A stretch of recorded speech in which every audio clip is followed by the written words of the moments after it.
Welcome back to another MotoGP Mac podcast, and with me, Mac and Jake. How are you doing, Jake? Hunky dory. Just getting over COVID. Yeah, you were Man. dating Rona last week, so Yeah, 3-1 over and odd. I was gonna die in a clap. yeah. Was she nice to you?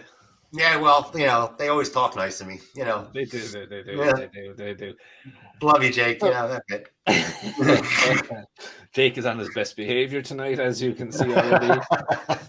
Anyway, big week last week, and I suppose a little bit shocked with what's going down, but just a brief recap, I suppose. What we're going to talk tonight about is Yamaha's test, Honda's test, a little bit about Mark, a little bit about Fabio, and I suppose a way off we will go from there.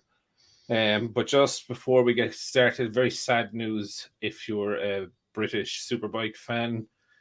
Keith Farmer passed away throughout the week. Multiple British Supersport champion, absolutely nice guy, and it's just sad to read it on Facebook during the week, that he passed away. So my condolences and to his family, friends, everyone that know him. I personally took great pleasure in watching him race. He was a really, really good racer. He was around forever. He was around for a lot of years. Tough end to his career, with a couple of crashes, but super nice guy, and it was just heartbreaking to hear the news last week. But I suppose on with the testing and a lot of people shocked during the week with what happened with Yamaha. And I know I put out a couple of videos and it's quite hard to understand, I suppose, what actually happened, and especially with Misano looked really good. Okay, they did run the reduced fairing, which I showed, there is a lot of front wing taken off that fairing.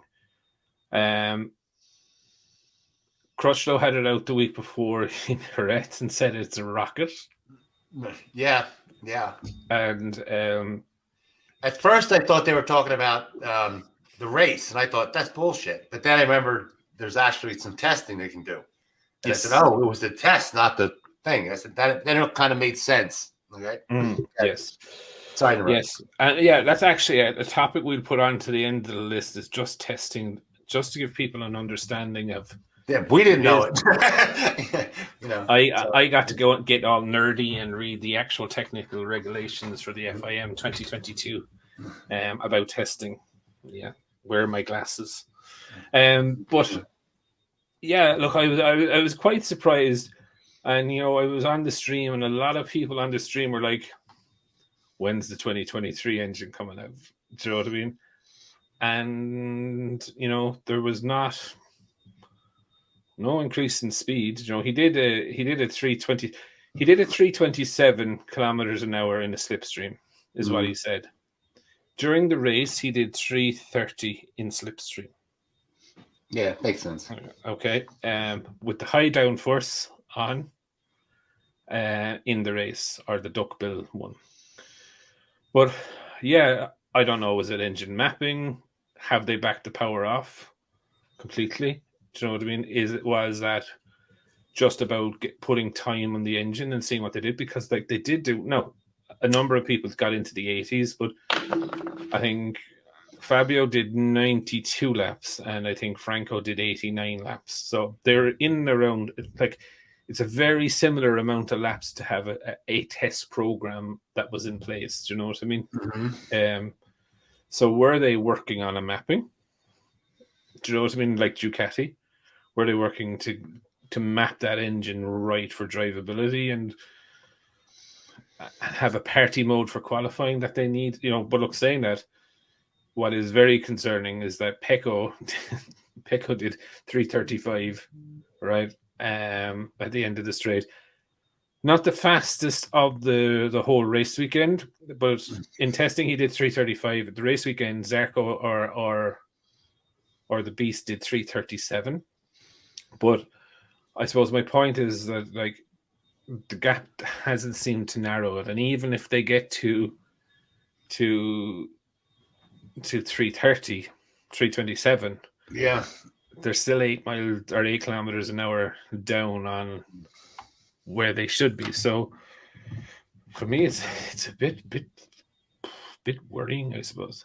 And when they said they're pushing it up to the 327 or 330, 327 or whatever, they said they're running into chassis problems with the power going into the chassis, starting to make it, all of a sudden the mid-quarter speed's starting to lower. They're having a little bit. I think they'll get that straightened out. Yamaha's good with chassis, but that's just something else they don't need. Yeah, they are you could see that chassis, the line of well, especially around, I'm going to call it the headstock. Okay. Like that little triangle, they're just coming up the top of it, and that they haven't beveled the frame down the end. So it tells me they're trying to stiffen the chassis to in my view, to hold that power. And I think it was a bit thicker too. When you look at that, you have to look at it with the fiberglass. It looks like it goes a little lower in the fiber, down into the fiberglass. It might be my imagination of the way the picture was taken, but it looks like it's the depth of it is going a little more. God, sorry. I don't know. I'm still waiting for Sleepwalker to send me down the vernier calipers that I can. Damn you, Sleepwalker! You bum. Check it on the stream or on the screen. Sleepwalker loves to do the engineering bits, so he has all those tools. I have an old measuring tape, and maybe I might use a biro like this and go, okay, it's that long. Yeah, but no, look, I know we've talked about this a lot, but it's just like, for me, there's just a couple, like maybe they were working on a mapping. That's the only thing that I could put down, or the mapping was wrong. Do you know what I mean? They couldn't get that power down to the ground to get it out of the corner. Here's what I think happened. They come out, Crutchlow gets the big numbers on the testing in Misano, right? They come out, they pull the engine apart and said, oh my God, it's beating the hell out of it. That long crank, it's, the bearings start to get scorched because it's wobbling because it's length. Went back and said, you know what? It's not going to work. Just like the 22 engine we used before with no reliability, right? I mean, they ditched that whole program. So now they're going, oh, great, we're back to square one. We don't want to come out and say we're back to square one. That's really bad press. And especially everybody's eyes are on it, saying, looking for speed. And they cranked it down again. And that was it. I mean, it was like, okay, we can hold with this horsepower, especially with the added races. Yeah, you got to keep that in mind. Yeah, and look, I suppose that maybe they were trying to stay close to baseline to understand more that's going on with the chassis, or I don't know. I just found it all in all a very confusing test. They didn't lose it. Let's put it that way. They didn't lose 30 horsepower. Like, hey, I lost my car keys. Where is it? They're better than that. And it's no sandbagging, because sandbagging, what does that give you? It's not like somebody's going to slow down because they think they're going worse. You know what I mean? I get you, but I just also think like it's the winter test. Do you know what I mean? There is months of development left in the in before they release those ones. Like, do you want to show everything now and say, oh well, Yamaha now are going to be this? Do you know what I mean? Not after dumping a whole engine program, and then they've been working on the same engine, the same block, okay, the same casting. That's been around since, how long has that casting been around? Oh, Jesus, I don't know. Yeah, they really need to fine tune it. You know what I mean? It's definitely 2020 anyway, because that's when the 2021 engine they've been using. Yeah, that for things. So it's definitely it's just a case of physics. They got that crank down so small already, and then somebody comes up and says, "Guess what? It has to be 25% less." And you say, "Where?" You know? Yeah. How am I going to manage that one? You know? Somebody I saying, don't know. well, you know. Yeah, look, for me, I think it was either something happened that they mapped it wrong, which I don't, or else they were doing a durability thing. So they might have brought it up to a certain level at Misano, might have had increased wear on the engine. They're like, okay, what can we look at doing? Because they put a lot of miles, like 180 laps between the two of them. That's a lot of mileage for a MotoGP engine, right? So my view of it is like, were they actually putting mileage on it to see what is the wear rate's going to be at, say, 90% capacity or 90% horsepower? Because the other thing that we do need to go through is that the sprint races. So yes, there's going to be 41 races or whatever it is, 42 races, but technically it's going to be 31 or 32 race miles, because the sprint races are half of what the sanctioned race will be. It is a very touchy subject with Lynn Jarvis. I don't know, did you hear the interview when he was on about he's completely against it? Of course he is. Of course he is. Think about it, man. Okay. But again, it's just like, if you have 6 engines next year, 7 engines, because we go over the 21, you get an extra engine because we're going over the 9 now. They had 8, and I think they let them go one more this year, which was 9. Was it 9? Yeah, 9. I thought 9. I thought 9 was the 8. No, it was 9. Yeah. They did it at the end of the year. Put it that way. Yeah, I thought they got the end. I thought the 6 or 7. Anyway, look, it doesn't really matter. They will have their engine allotment, and I don't think it's going to change, because technically the mileage isn't going to change for what they would do from an LP4 to that race. Personally, myself, I think, no, don't get me wrong, I'm in 100%. I will happily sit and watch a race rather than watch some dumb FP4 or FP3. Do you know what I mean? Because, I'm interested in MotoGP racing, not watching fellas just mindlessly go around the track to do their own program that we don't know nothing about what they're going to do. Right, exactly. So for me, that's fine, but I think, I wonder if Yamaha are kind of worried that if they turn up that power, right, what's the wear rate of that engine going to be? You know what I mean, compared to others. Not saying, and before anyone jumps down my throat, not saying other manufacturers aren't worried about this. No, it's going to be tough for everybody. Everyone is, but Yamaha are going to be in particular trouble because they only have 2 bikes next year. Yeah, and I'm not interested in anyone going on about Ducati have 8. Yeah, Ducati have 4. Yeah, they have 4 factory, 4 that should be in a museum. Because they're last year's, do you know what I mean? But no other manufacturer is stepping up to run them. So they asked them to, They did, and people had their choice. Look at Ducati, in my view, they're getting paid to run old bikes that's funding their racing program. Yep. And folks, we really are not have bias on any manufacturer one way or the other. I'm the tech guy. He's the race. We're both MotoGP fans. That's what we're really fans of. I'm actually a Yamaha fan. I know you are a Yamaha fan. I'm the one that I could care less. I could care less if it came from China. If CF Moto comes in with a great bike, I'm going to say, hey, it's a great Chinese bike. Don't think it'll happen ever, but But yeah, look, no, and I am a Yamaha fan, but I'm also very unbiased in the way that I want Yamaha to win. I understand why they're not winning. Right, exactly. Do you know what I mean? And I deal with it. Do you know what I mean? Like, it's great to be a fan. It's great to be a fan. It keeps everything, keeps the whole sport going. You just can't be nuts about it and go with blinders on and say, "Oh, they're wonderful no matter what."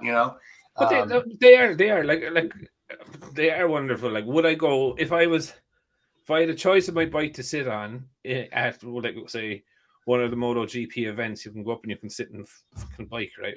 Oh, you can. You can, yeah. Which one would I queue to sit on? Yamaha. Oh, I would all day long, right? All day long, because that's my bike. That's the team that I love, and do you know what I mean? I wouldn't even fit on one. It would look like an ass with 2 wheels sticking out of it. Yeah, I'd probably swallow the bike. Yeah. Or the beer belly wouldn't go onto the tank. Yeah. But like for me, I suppose, it is kind of worrying that that Yamaha kind of seemed a little bit stunned after the test. Do you know what I mean? And Jarvis was very, very when he spoke about the sprint races, he was like, I don't agree with it. I don't like it. He's like, we'll give it a go, but he's like, you know, there is going to be things. And imagine being him. Imagine being him. You're sitting there. You just dumped the whole engine program for reliability. Okay, you're coming out. All of a sudden, you're going, "What's happening to the next engine? God damn it, we're having the same problem." And then on the next day, somebody's going, "By the way, can you make them run for 10 more races?" And God, great. Can you imagine him being him saying, "Why didn't you sign Toprak? Why did you keep Franco?" Yes. Why is there not a performance clause in Franco's contract? I can't believe there's not. It's just look, there might be, but Jesus Christ, like anyone's employment, and you're not performing in your job, you're either putting a PIP or a performance improvement plan out the door, But yeah, look, I just think it was very, very interesting for Yamaha. I think it was really an underwhelming test in my view. Some incredible stuff that they're bringing in, and I was happy to see the aerodynamics that they were trying. But again, everyone was hyped about the engine. Maybe it was that we were hyped in the wrong way about the engine, but everyone was hyped about the engine. And what did you think of Honda? Honda's Honda. At least they're trying. I remember I always said I had more faith in Yamaha straightening it out than Honda. I'm starting to back that up. I'm starting to reverse my theory on that because Yamaha's hit a physics problem that you can't get around. Is this Sir Jake turning into a Honda fanboy? No, don't. Yeah.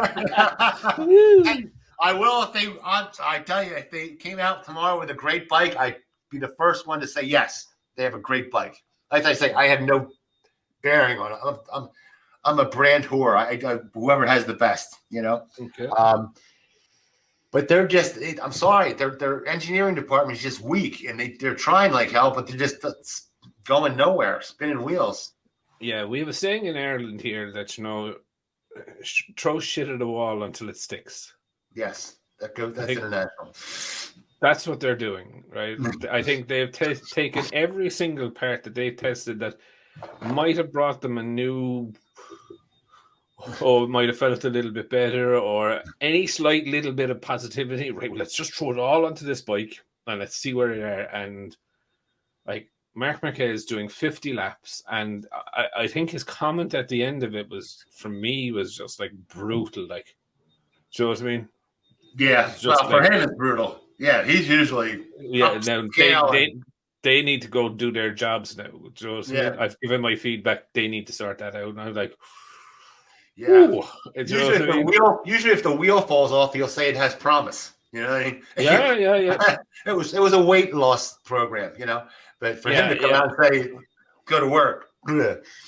And not put a hot lap in, that's just not him. And you know, the funniest thing was that is like Pooch then came out a couple of days later and said, "Oh, we've a lot of work to do over the winter." It was exactly what Mark said. Like, I was just like, "Oh my god, Pooch!" It's Mark now is wagging the dog's tail now rather than Pooch. Like so, but and everybody has input at Honda. They have so many engineers up there. There's probably some guy at Honda like brushing the floors, and they're going, "Hung Pao, what do you think?"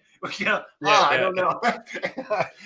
Everybody has input to it, you know. Now, all of Mark's bikes were the aluminium swing arm. Yeah. So there's horseshit during the year, like, oh, we're not sure what's better or what's not. Like, do you know what I mean? They're like, hello, sailor. Do you know what I mean? And this, like, my view, this could start bringing other factories to start coming back to testing the aluminium swing arm. It's odd. Remember when they first came in? 2013 was Mark's first year. And that's had an aluminum swing arm, correct? Remember? They used that. Yeah, they used that same swing arm because they kept getting it wrong until 2016. And that was the days when you never took a step back. You never took You never went backwards. You never went back. They kept going back to that same one. Just ironic. Yeah. So look, Honda are as last as Yamaha in the end. Yamaha are in their engine department. Honda don't have to worry about the engine. No, but they're last in everything else. Now, a question that I do have for you is the Marc Marquez and Alex Marquez obviously traveling home. Yeah. On Tuesday afternoon in their private jet or whatever, helicopter or whatever. What in the name of God do you think was the conversation? Of course, they don't talk to each other. Didn't you remember they said we're never going to say anything to each other? Yeah. So I'll put it to you this way. When was Alex Marquez ever 0.6 of a second off fastest? Yeah. Yes. When he started, he was what? His first 3.5 seconds or something ridiculous, 3.7 seconds. His first time riding a bike, a new bike. And he was and I'm just like going to myself like, now I will claim that I said this months ago. Yes, you did. I can see Mark going to Ducati, and this is just a test to see what it is. So look at it in this is the way I look at it, right? Alex Marquez is probably the biggest winner for the 2023 season on the grid. Yes, he is. He got off a Honda onto a perfect Ducati that is so teams championship, constructors championship, riders championship, and like Gigi has said that they will finish with the best bikes from 2022. They will use for the start of the 2023 season. Mm-hmm. So basically, they got Pecco's bikes or whatever the factory, whatever. There. So, like, imagine inside wherever they are. And man, I go down through the gearbox, I lean in, and it turns. And when I ask for the power, it gives me the power, and it doesn't try and kill me. You know? And what going? Really? You can do that in a motorcycle? And then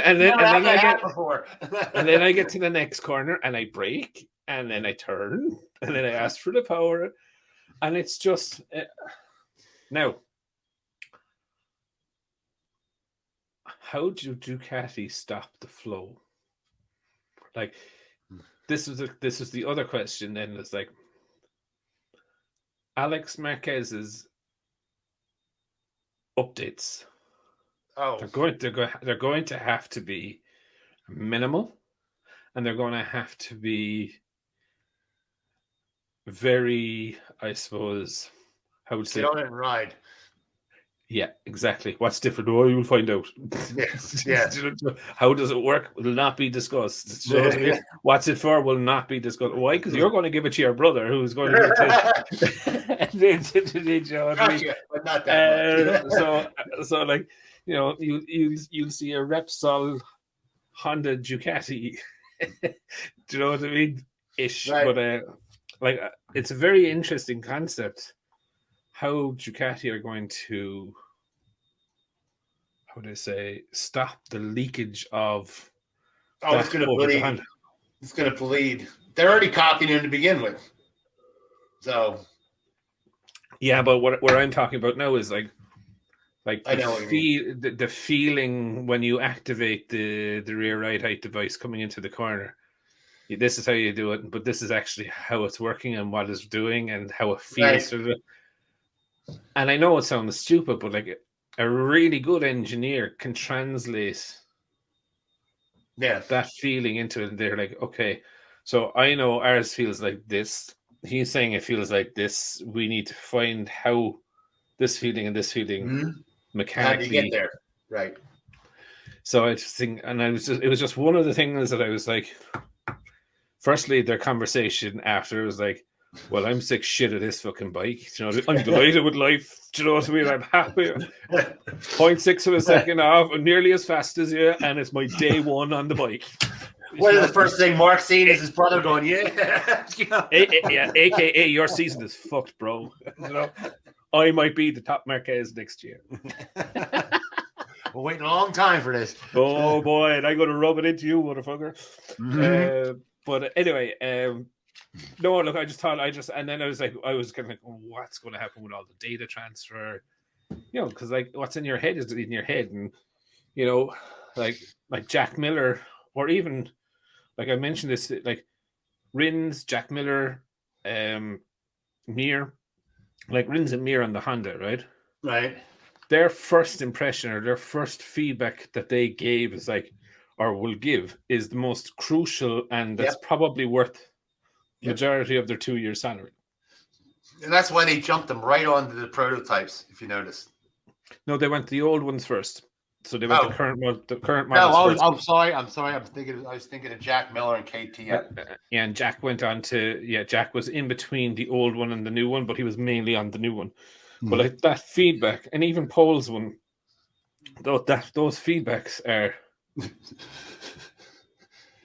valuable, or they're priceless, really. Do you know what I mean? It's just like, and then again, okay, maybe not Paul's one because he's coming from the Honda to KTM. Do you know? Yeah, but on the Honda, does it really make a difference? You're on the old one or the new one? They both suck. Yeah, well, look, they're both struggling. Yeah, but I just thought though, like, and that's what I found really interesting with Mark. He was listening into Mir's feedback sessions, and mostly, well, he wasn't riding in the afternoon for most part of it, so he was listening to what Mir was talking, because when Mir and Ridden step over the Honda again in February or whatever it is, they're not, their memory of the Suzuki is there, but it's not as clear as it would have been the Tuesday after. So it'd be interesting to see. Like, I wouldn't write Honda completely off of not improving next year. Right. I think they will. And if you go back a few months ago in videos that I said, I can't see Honda completely change. So they completely changed the bias of the bike, complete new concept. It's never going to be a 1-year program. No, especially now. They need that. They really do need that open testing. I know we found out they got more, but that's a pimple in a butt. You know what I mean? For how much they need. Well, it is, but it's 2/3 more than we thought. Yeah, exactly. And we'll talk about that actually in a minute. But the other thing I wanted to talk about is Fabio and getting his 2021 winning championship bike. Yeah. And I kind of guess that this irks Rossi. Oh my God, yes. He's still asking for the Honda he did last week. You know that? Yeah. He asked Honda again last week or 2 weeks ago for the Honda. They shot him down. They will never give him that bike. Never. And that was in the contract, by the way. Oh, it was, yeah. But look, that will never, ever, ever happen. Or they will give him one made out of cardboard. There it is. But yeah, so Fabio was presented his championship winning bike by Yamaha, which, look, it's good. It's good that they're doing it. But look, this could also be. Here's $1,000, by the way. You're ugly. It could be a prelude to an upsetting moment that's coming. Yeah. Look, we just don't know. I did actually think there. I don't know. Did you hear? Rossi was asked to try the 2023 Ducati. No, I didn't. I always was shocked so far that he never tried it. I would think curiosity would kill the cat in him. We would just die to try it. And he's refused to do it. Wow. Yeah, and he just said that he misses racing, but he's like, to go and do that test, he said you would have to have a goal, like a goal of coming back to race or to do. And he doesn't have that goal, that he wants to have a clean break and do his other things. So he's openly said that he was offered it and Ducati would like him to do it, but he doesn't want to do it. So what he's really saying is that he's converted to 4 wheels. End of. They always think that after they come out. Yeah, look, he's hoping to race Le Mans in the cars, so I think we'll wait and see. So testing, we'll spend 5 or 10 minutes on testing. So we were wondering in a couple of podcasts back about testing, and Jake is very passionate about open Oh testing. yeah. Now, firstly, before we go about testing, right, an engineer will never have enough testing. Never. I know. Never. No. They used to have what 300 days a year, roughly. About 300 days a year testing. They did it all year round. You could test. Yeah. Now there is winter bands and there is summer test bands. Okay. Yeah. And, yeah. Right. And those are actually in there because from the old rules. Mm-hmm. That's right. They did have where everyone wanted to test all the time, and people weren't getting their holidays, and people were burning out, and yeah, that's right. That's right. Had to hire more people and all of this. So there's a difference between concession testing and regular testing. So concession testing, your race riders can test the bike. Okay. In normal testing, your race riders can test the bike up to, I think it's like 6 or 7 days throughout the year. But your test riders can test the bike in 3 circuits of the team's choices. Now you have to nominate your 3 circuits at the start of the year. So for example, let's just say Silverstone, Misano, right, and Motegi, right? And then you have 120 tires that you can use. But you're going to go through. I remember we said, I think we said 3 before, but I was referring to that. You're going to use 4 sets of tires per test. Think about that, roughly. Something like that. Now, I'm not sure. I think this is the part of the regulation that's not clear for me, right? It's 120 tires. Is that sets of tires or is that tires? Does that make sense? Think about that. Yeah. Well, so we'll take it as most. We'll take it on the most. It's 120. No, we'll take it at 60 sets. Yeah. Okay, so that's 60 sets. 60 sets. We're going to go on give them the benefit of the doubt. We'll go 60 sets. 60 sets. So that's we're going off the lowest, right? So 60 sets. No, 60 sets would be the highest. Not 60 tires, 60 sets, which would be 120 tires.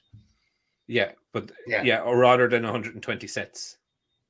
So I'm taking it at the lowest amount of sets, right? Okay. That would be 60. So you can nominate. You don't have to have like 10 sets of soft. Do you know what I mean? You can nominate whichever one. Right.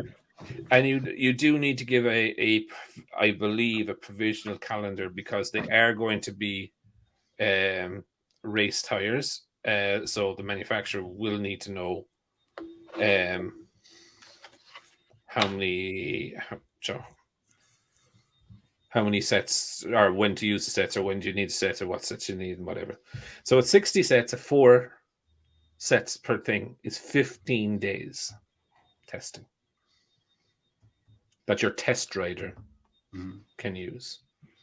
Now, those 120 sets of tires are not impacted in official tests. So they're only for test riders thing. Now, let's just define what a test rider is, right? A test rider can only be part of a team that is a manufacturer. So, for example, Gas for next year will not have an official test rider and will therefore not have that 120 tires because they're not an official manufacturer because the bike is KTM. KTM will have 120 tires. Okay, but that has to be so just to clear that up, like, in case someone thinks that our KTM and Gas going to get 220 or 240 sets or 240 tires. They're not. They're only going. But a team then can do those tests whenever they want to. Okay. So let's just say 4 sets of tires over the course of 15 days. That's it. And all of those tires are recorded and whatever. And obviously the tire manufacturer needs to send a crew or people to put tires on those rims, so it's all tracked and it's all above board and whatever. But I just find it very, very interesting that's where it goes. So like we have the 7 days. I think it's actually 11 days of testing because with the shakedown tests in the first test session next year. That's 3 days, right? Now, in those 3 days, so for example, last year in Sepang, Aleix Espargaro and Maverick Vinales were allowed testing that because they had concessions. Mm-hmm. Does that make sense? Yes. In the shakedown test, but only Yamaha and Honda test riders, so Bradle, Nakashima, or whatever his name is, Crutchlow, they could only test in those. So Gintoli, Jordan, you only had the team test riders. Then they had the 2-day test that was there. I think they have another 2 days in the middle of the year after Grand Prix. Then you have Misano or whatever it is. So there's about 11 official test days. Yeah. Right. But then you have those 15 right at 4. No, sometimes they might only use 2 sets of tires. Do you know what I mean? I wouldn't think so. I wouldn't count on that. You never know what they're testing. Do you know what I mean? If they're doing aero testing or something stupid, do you know what I mean? Even aero testing, you don't want to test it on firm tires and good tires and everything in between. You know what I'm saying? Yeah, but you have to. You know, it's funny. When we got this new information, my whole family is engineers, all of them, like 4 generations back. My father and I were the only ones that didn't become engineers. We went for money instead, and they were my bikes too. They're like, that's insane. It's impossible. When I was telling them before, I said, I think they got 4 days. It's impossible. They're like, this is nuts. It can't be, right? Mm-hmm. And then I came back and explained to him what it was. He says, that's still tits on a bowl because you're looking at 300 versus 15, and at the max 30. I said, yeah, but I still don't know how they're getting, anything done. So when you say Honda, it's going to take a longer than a year, they're like, it's going to take 2 or 3, because I find it very endearing though, right? And because for me, right, it's gone, and I know you love open testing, right? But it's like, we've just designed this bolt and it's 0.000000003 grams lighter than the previous one. Let's go do tests. Do you know what I mean? Like, come on. Yeah, but a tech guy, that's love. You know what I mean? I know, but and it's just, for me, then it's like, anything you put out. Gone out of racing now, Val. But I love the Ducati and the Aprilia way of testing. Let's test it at a race. If it falls off, the engine blows up. Yeah, but the testing that racer should be on there, especially the millions of dollars they're throwing into it, hundreds of millions. All his butt should do is get on that bike and test. That thing should be roaring and ready. They used to be ready a week before the first race started. Not, we got to have 5. Remember Ducati with the 8 bikes that screwed them up? They didn't have time, and they had 5 races where they were coming in, 12th and 13th, and the mapping was all screwed up. 2 bikes that was fucked. Yeah, I mean, what you call was coming in. Miller is saying he's giving it a gas and the thing's turning off. Coming out of this. Yeah. But look, that's no, and look again, right? Ducati. And that's for everybody. It helps everybody. But Ducati spent a load of time on that engine throughout the year, guaranteed, right? That engine, that 22 engine, was running midway through last year with Pirro on it. 22 and a half, which Pecco. No, but you see, this is the thing, right? They fundamentally put themselves in the shit, right? Because they said, okay, we're actually going to make this change because they had to, right? Because there was a problem in their testing where this feedback never got sorted. No, that's my view of it. Do you know what I mean? Yeah. So they screwed up. I'll be the first one. I'll say Ducati's good, but if they screw up, nobody gets a pass. Yeah, they're a victim of their own circumstances, right? In that case, yes, they are. Yes, they are.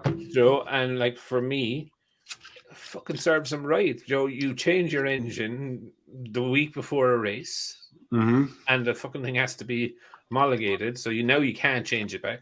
Now, saying that, right, it's also brilliant because within the regulations, right, you can change a part for reliability, but you can't change it to make it faster. So if I put in, just say, if we put in a valve in the headstock at say the 22 or whatever, right. And this thing blows, and you go back to the FIM and say, well, actually, look, we need to change it to this to stop this blowing. Do you know what I mean? Which could be the original one from the 22. Just say. So, but again, look, I would definitely think that there was a performance reason why they changed it. Do you know what I mean? And changed the engine, and they were a victim of their own thing. The bigger question for me was like, why do they have to do that then? Where was that miss? Mm-hmm. Do you know what I mean? Why in their testing program? Why did no one pick this up earlier? Do you know what the biggest mistake was? They asked Pecco, "Do you want the 22 or the 22 and a half?" You're asking a guy that couldn't pick tires, and you're saying, "What engine do you want for the whole rest of the year?" I thought that was trippy. That was not that brave. Yeah, but I think I actually was very proud of Pecco, because Pecco, after like 2 races, like, I'm not a fucking test rider. Don't fucking change the bike. Let me get used to the bike and I'll ride it. Do you know what I mean? I think maybe it was 3 or 4 races. He's like, I'm not a fucking test rider. But in that case, you have to be. I mean, if you're stuck, you can't say, "Well, we don't have anybody else." Well, no, it all went over to Zarco then. Yeah. But like, Pecco's point was like, every time he throws his leg over the bike, it's a different bike. Mm-hmm. And Pecco, is a creature of habit. Oh yeah, well, they're all creatures of habit, pretty much. Yeah. They did a thing with Pecco on Saturday evening, and they were asking him what's wrong with him. They said he's moved off. he's moved off his base setup, and it's the wrong way. Yeah. Do you know what I mean? It was just like, all right, okay. Yeah. Whoever convinced Pecco to move off his base setup in his fucking championship weekend definitely needs a kick in the balls anyway. Do you know what I mean? But no, look, I think I do 100% agree with you that it's 26 days in total. Let's just call it, right, with the official and the thing. It is lean, right? Lean. Probably lean. It's 1/10 of what they used to have, and the bikes were a lot simpler then. But then saying that though, I just think, isn't it good to have everything done and at its best at the very first race? Come on. I don't know, man. And how is Honda and Yamaha supposed to keep up? You got to at least give them a chance. Well, listen, look, Yamaha and Honda can get out their big brown envelopes and continue to pay Dorna. Do you know what I mean? What, to change the rules? Yeah, to change the rules. Yeah. Look, I just I just think, look, yeah, I do agree that it probably would need to be increased, right? But then saying that, and there's no engineer in this world, even if you gave them 720 days a year testing, of course, they will say it's still not enough, right? I totally agreed with the winter and summer bans. You couldn't have it going, 365 days a year, because it was 365 days a year. Christ, they're working every day but Christmas at one point, even Christmas. Now, I do like the way Formula One do some of the things. So, like, for example, and I know it's different with aerodynamics and all of this, right? But Formula One, according to where you finish in the championship, for example, you might, if you finish first and I finish third, you get more wind tunnel time, like 10% or 20% more wind tunnel time than I do, right? Okay. Now, aero is much bigger in F1 than anything else, right? Because, right. I was gonna say, right. It's the least expensive thing to actually change in the car, right? And like, you can't change your engine. You can change your chassis, but you're now limited like to 135 million or something for the season. Do you know what I mean? Which is peanuts compared to like $500 million they were spending at one time, right? But again, I think something like that could be brought into MotoGP with your test days. The lower down you finish, the more you get. Oh, yeah. Okay, I can see that. Yeah. You know? You know, and look, Honda definitely need it. Yamaha. Look, I think Yamaha, poor Yamaha, they went on the cheap, and it's biting them in the arse. That's what it is. It is the cheap, but look, it's an argument that you can have all day, right? I want 500 million, or I want 20 million to develop the bike, but your man's winning. Mm-hmm. We don't need to spend 20 million. Right, but they knew they were at a dead end when they ran into with Suzuki. Do you think with Suzuki is that much worse than Yamaha? And look at all the problems they had. No, look, I think it's just going to be very, very interesting. Now, look, I also think it's really, really interesting that Honda is the only manufacturer this year not to take a win. Yeah. Oh God, yeah. God, they haven't done that since. I don't know. Is it the first year? Because I don't know. I was just their first year in 1981, I think, when they had the NR 500, the oval piston racer, the not ready 500, the 4-stroke with the MotoGP chassis like the Ducati had. I think it came in third. It was the highest placing, but that was their very first year in MotoGP. I'll have to look it up. I'll look it up and I'll have a stat for you for the next podcast. No, but I just thought it was just really interesting that this is the first year that Honda. And first year they didn't have Marquez. That's not kidding anybody. Yeah, and look, that's just the theory that I have with all eggs in one basket. Do you know what I mean? If you have only one rider out there. Yeah. You know, well, it's really when you're not, instead of working the bike, you're just relying on a rider. That's really the eggs in one basket. You know, you're not putting it in a nice way. You know, you can leave the bike suck as long as you can, because you're being nice and without saying you can leave the bike stink as long as you have the best rider. When you have Marquez, they just went, oh, I don't care if the bike's good. Just make sure it's good enough to win. It could be the shittiest thing on the grid, but if we're winning, okay, because he's that good. He had the shittiest bike in MotoGP for his whole career. Let's not kid anybody. Where did the other riders have?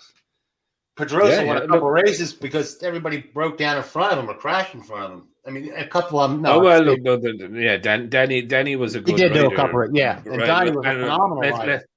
I would put it this way: there's been no good number two rider in Honda have been able to perform as well as Danny Pedrosa. Not even close. You're right. I know, and look, and I have to say that about him. Like, he was absolutely brilliant. Now, saying that, you know, it's just like I just always look at it in a business way. If you were going in to get a business loan, and you're like, here's my product, or you were trying to get investment from it, and you had one massive single point of failure, i.e., one fast rider, no one else can ride the bike.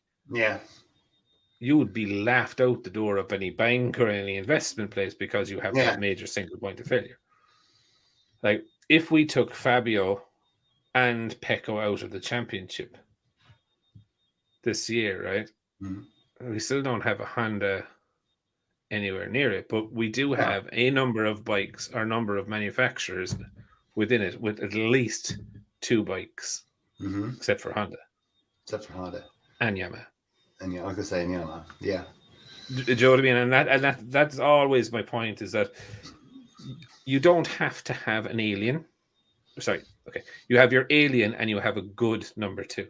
Right. Because if your alien crashes, your good number 2 is in the top 5, top 6. Yep.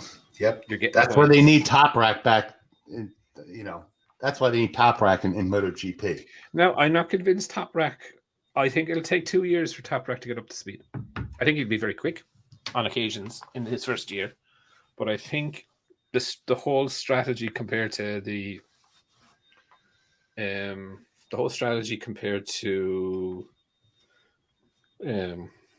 well, first off, riding. Yeah. First off, he's going to have to get used to the rear bias tire. That's going to be the biggest thing, because he rides that front tire like a demon. I think he'll struggle with the brakes. Really? I thought the MotoGP bikes, the brakes are double as good, twice as good as a MotoGP super bike. You think it'll overshoot? You think it'll screw him up? Because he loves it. Like, he has amazing feel on the brakes, right? Well, I think that will change. Well, not he'll lose his feel, but I think with the carbon brakes being so aggressive, right, it will take him so long. It'll take him a while to learn how to brake. Break that bike the way it's supposed to be. No, look, like, I know he's excellent at the old stoppies and all of that, but I just think that's. I don't think the power will be something that blinded, but I think it was a big miss from Yamaha not to make that move happen this year. Well, we can only help the best for Yamaha. I just don't see an upswing on them. I just don't. I don't see it getting around the physics problem. It's not like, where do they go from there? I might, I had faith or hopes that Suzuki would get through it, but I didn't realize how big of a problem it was until Suzuki did it, and they just gave up and turned the power back. So actually, do you know what we'll do now next year, right? We will have the number 2's cup. That's a great idea. That's a great idea. And so instead of tracking the aliens, so whoever is number 1 in the team, right? So let's just say, okay, we might not put Bastianini in it, right? But you know what I mean? But like, we'll take like Aprilia, so like Aleix is number 1, so Maverick is number 2, Josephine Honda, Marquez number 1, Mir number 2. Right.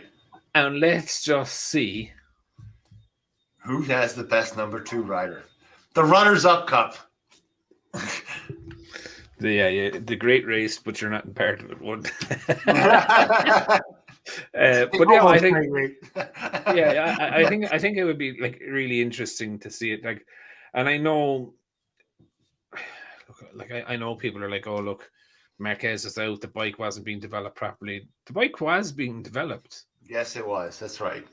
Yeah. Right, and the difference between Mark being there and Mark not being there is that when it's being developed, when Mark is not there, it's not being developed how Mark likes it. Yeah. And when Mark is there, it's being developed how Mark likes it. And we go back to the fact that the bike was developed for the tires, and they're only changing the settings now. It's not like the old days where they build it from the ground up for that particular rider. Okay, exactly. So everybody has the same base. Okay, like Paul Espargaro could have the same bike as Marquez, and they could do it by the next day. Okay, so he just can't use the settings. And 9 times out of 10, when these frames and chassis come in, both of them test it, and the only time that it could be different then is that one might like it and the other mightn't. So and then like the bike does grow apart that way, but again, majority of those parts are offered to both riders in the works teams anyway. Do you know what I mean? So it's not one has got an advantage and the other hasn't. Yes, and they can't go they can't go. Okay, I want to have a frame that's front biased either, front tire biased, because then you can never get off the tires, because that's the most important thing. Then to develop the bike, you have to stay within that range of it's still a rear bias chassis. So there's even those 2 frames that come in that aren't that much different. There's not. It was also with the last race. I can't remember who was the bragging rights champ. They remind me. I must admit, I never signed in. I set my team at the start of the year, and I never signed in again. I watched it I did sign in, but I never actually changed it. So the team that I started with, I think I didn't finish last anyway. That's all. I think 4th out of 6 or something. But anyway, I didn't finish last. That's the main thing. Perfect. Well, look, we have a couple of more videos to go through. Some interesting stuff in KTM will come out tomorrow. Really, really weird stuff. But yeah, perfect. I think we'll wrap it up there for this week, Jake. And thank you very much for your inputs. And look, we'll catch up again next week. And hope you all enjoy it. Take it easy, folks. I just want to take a minute to also thank you for watching my videos and the support that you've shown so far. If you haven't subscribed already and you would like to subscribe, it would mean an awful lot to me if you did. I'm starting this channel realistically so that we can all enjoy MotoGP together, with the aim of streaming a live video when the GP races are on.